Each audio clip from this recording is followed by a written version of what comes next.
Today, we are going to explore all the various methods to withdraw funds through Interactive Brokers, as several of you have been inquiring about this topic. Well, I am here to address a question that you will likely mention in the comments because you have already sent it to me multiple times. After verifying, there is a platform called Global 66 that I previously discussed for depositing purposes. However, when it comes to withdrawals, there was an option that could be utilized. But honestly, at this moment, I do not see it available. It is no longer accessible.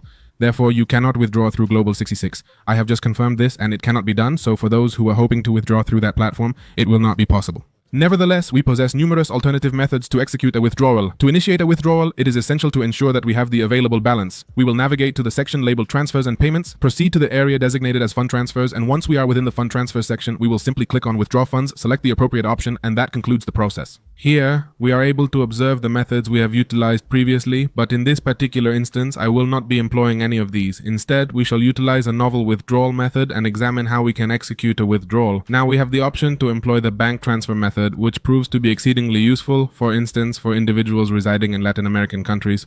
Personally, for myself in Colombia, it enables me to receive funds directly into our bank accounts, such as Bancolombia, Davivienda, and so forth. The disadvantage is that there are associated fees. It states that one complimentary withdrawal is permitted per calendar month, but any subsequent withdrawals using this particular method will result in a $10 fee with Interactive Brokers, and your bank might impose a fee for incoming transfers. What this indicates is that the bank might levy a fee. For instance, at Davivienda, if I'm not mistaken, I believe it's a standard $5 plus VAT or something comparable.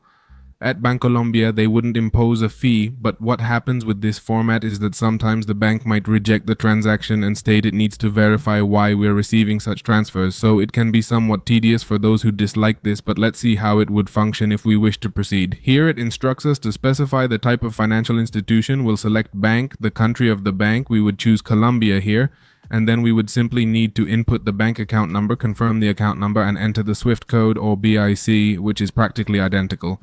If you don't know it, for example, you search for Bancolombia SWIFT and the page will appear promptly. In fact, Bancolombia itself has a page where it informs you, and in this case it states the SWIFT code for Bancolombia is ColocoBM, so we simply copy it, paste it here in the SWIFT code, and that's it. As you can observe, it loads and informs us of the bank name Bancolombia, Carrera, etc., Antioquia, etc., and it immediately provides us with the code.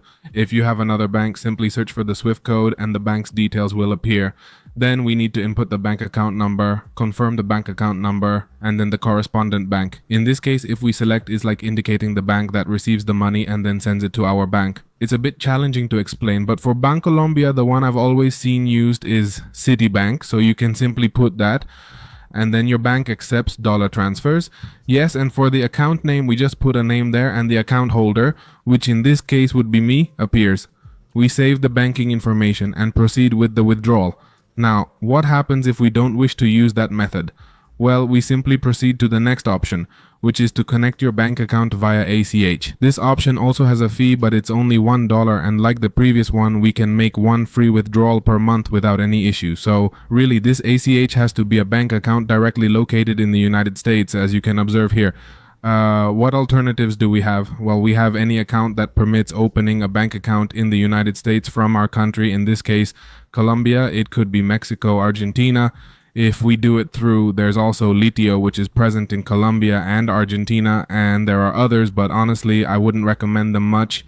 For example, there's another one that has the option, but I don't like that app much. There was Utopia, but Utopia recently encountered a problem with the banking data of the platform itself. Let's say the platform providing its services, so I completely ruled that one out. So in that sense, I wouldn't use another one besides these two. This is what occurs when we register. We simply have to input our data. This is really the easiest way and the one I personally recommend. For example, in Dollar app, which is the one I use, they charge $3 for receiving the transfer, just $3, nothing more, and it has an associated card that allows us to spend the money, and if we don't want to, we withdraw the balance to our bank balance, whether we're in Mexico, Argentina, Colombia.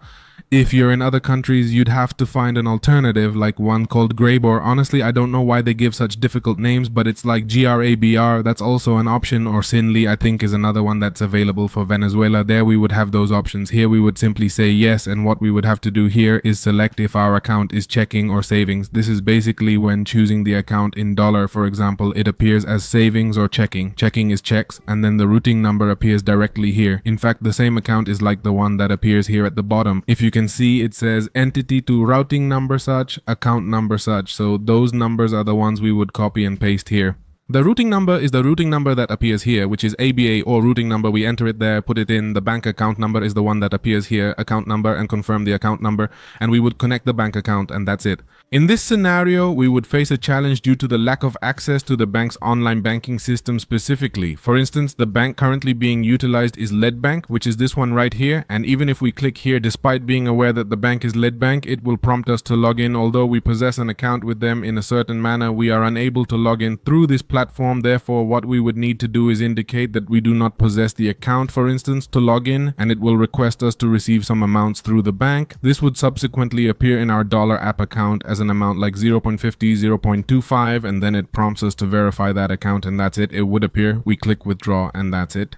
Then we have another option, which is Wise. At one point in time, for me personally, it was the best option among all because it did not have the option for dollar app and other dollar accounts. So what I did was connect directly to Wise. What happens with Wise?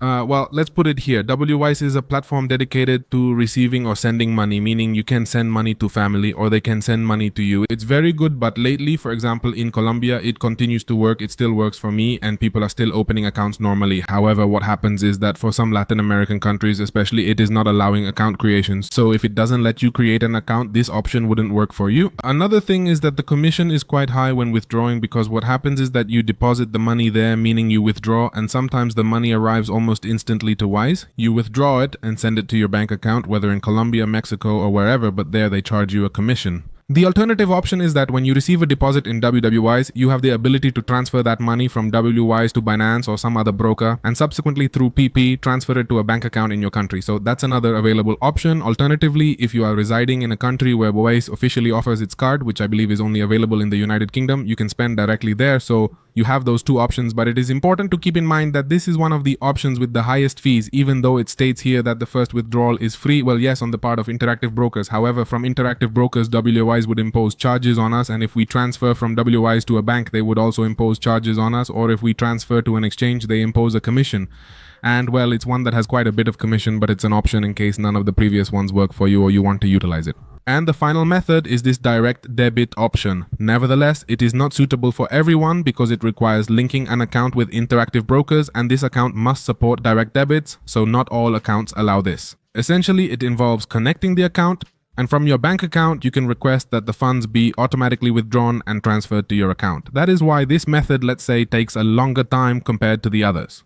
So, well, I'm not going to go into much detail about this method because it's for very few people, and really, due to the time it takes, it is free. So in that sense, it is good, but I would recommend using one of the other methods instead. Now, this ACH is the one that surely the majority of you will use, and it really is the easiest and simplest. The only thing you need to look for in case you are not in the United States is a virtual digital account, which are abundant today. There are many that have US bank account numbers and are in your name. Just as simple as that. From there, you can withdraw in a very easy way.